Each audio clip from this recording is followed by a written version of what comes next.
علم هاي مش محلنا هون استهداف.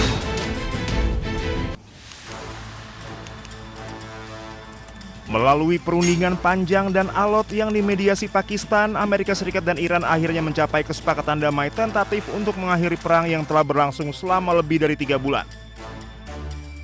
Kesepakatan ini diumumkan pada 15 Juni 2026 yang dapat mengurangi ketegangan di Timur Tengah. Dalam kesepakatan militer, Amerika Serikat dan Iran sepakat memberlakukan gencatan senjata permanen yang berlaku segera di seluruh medan pertempuran termasuk Lebanon. Namun gencatan senjata di Lebanon menjadi bagian yang paling sulit diwujudkan. Presiden Amerika Serikat Donald Trump kesulitan meyakinkan Perdana Menteri Israel Benyamin Netanyahu menghentikan operasi militernya di Lebanon. Pemerintah Israel secara tegas menyatakan kesepakatan damai Amerika Serikat dan Iran tidak mengikat mereka karena Israel bukan pihak dalam perjanjian tersebut. Netanyahu bahkan menegaskan operasi militer terhadap Hizbullah merupakan konflik terpisah dan akan terus dilanjutkan demi menjamin keamanan nasional Israel. Pasca gencatan senjata Amerika Serikat dan Iran, militer Israel kembali melancarkan rentetan serangan udara di beberapa wilayah di Lebanon Selatan. Pesawat-pesawat tempur Israel melancarkan serangan udara yang menargetkan wilayah Nabatiyeh, Ansariyeh, dan pinggiran timur kota Kfar Tebnit. Presiden Amerika Serikat Donald Trump yang berusaha mendorong tercapainya kesepakatan mengakhiri perang dengan Iran dinilai terganggu dengan keputusan Israel untuk tetap menyerang Lebanon dalam periode gencatan senjata. Trump khawatir eskalasi militer ini tidak hanya memperburuk citra Israel di mata dunia, namun juga berpotensi merusak proses diplomasi yang sedang dibangun Amerika Serikat dan Iran. Tak hanya itu, Perdana Menteri Israel Benyamin Netanyahu juga menghadapi tekanan dari publik Israel. Pemerintah Netanyahu dikritik karena gagal melemahkan Iran dan Hizbullah di Lebanon yang dipandang sebagai ancaman terbesar warga Israel.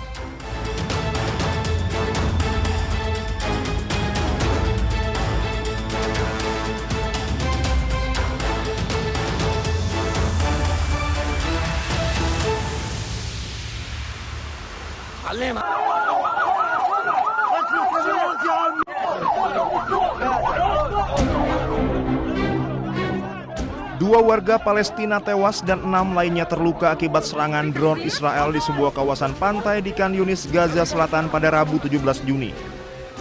Seluruh korban dievakuasi ke rumah sakit Nasser untuk mendapatkan perawatan medis.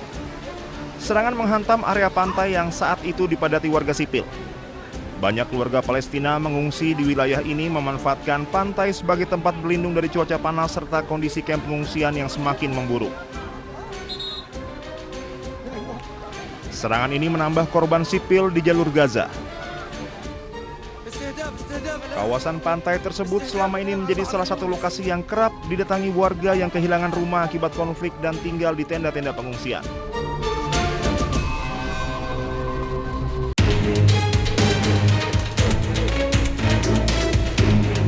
Aksi perampokan di siang bolong yang terjadi di sebuah rumah 2 lantai di Jalan Pati, Menteng, Jakarta Pusat didalami polisi.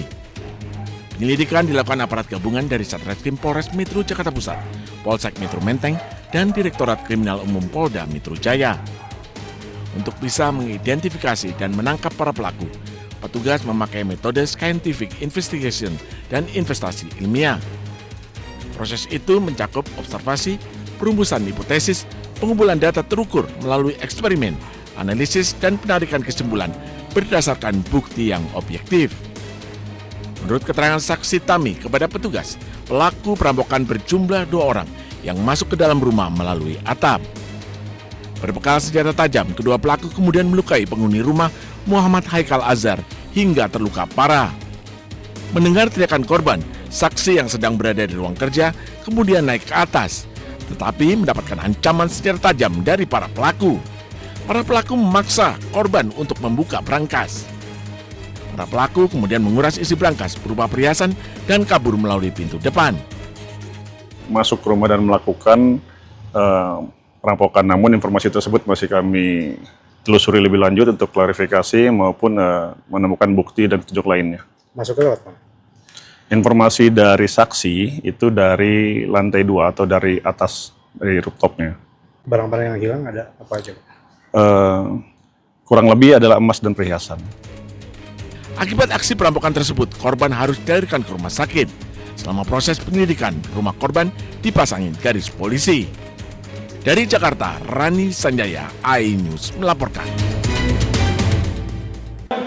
Gendot Vervoning seterhat 1684 para prajurit dari Kepolisian Republik Indonesia maupun prajurit TNI.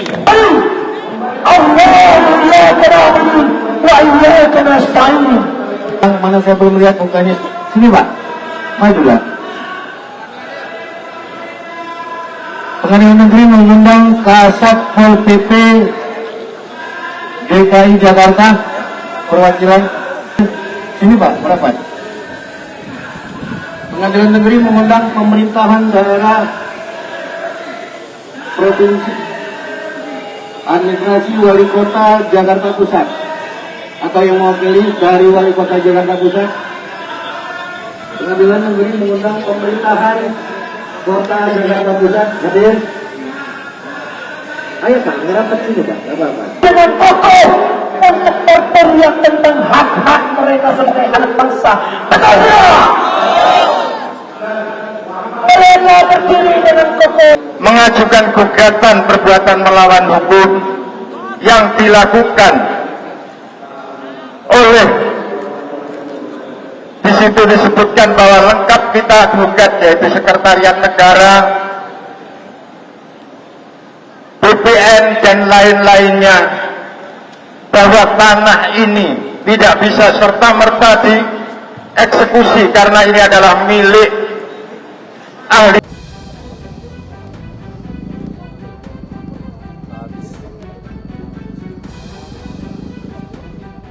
Kobaran api melalap sedikitnya 5 bangunan yang terdiri dari kantor dan mes milik perusahaan PT Agrinas Palma Nusantara yang berlokasi di Desa Sukarape Baru, Kabupaten Labuan Batu Utara, Sumatera Utara. Insiden pembakaran ini diduga menjadi buntut dari tewasnya seorang pria bernama Luis David Huta Barat, 32 tahun, yang diduga meninggal dunia akibat penganiayaan oleh oknum petugas pengawas dan keamanan PT Agrinas Palma Nusantara.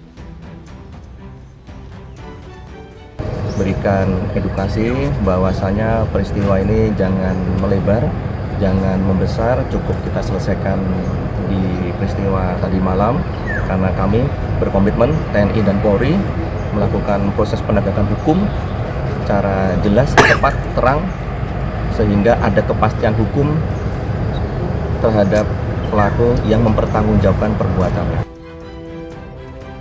Sementara itu terkait dugaan keterlibatan oknum TNI dalam peristiwa ini, Kepala Staf Kodim 0209 Labuan Batu, Mayor Infranti Sondang Hamonangan Tanjung menyerahkan dan mendukung adanya proses penegakan hukum jika ada anggota TNI yang terlibat. Kalau memang nanti dari dugaan itu terbukti, ya kita serahkan saja kepada proses hukum. Saat ini kan sedang didalami oleh pihak kepolisian. Kalau memang nanti ada keterlibatan oleh TNI, ini akan ada pelimpahan ke Subdenpom.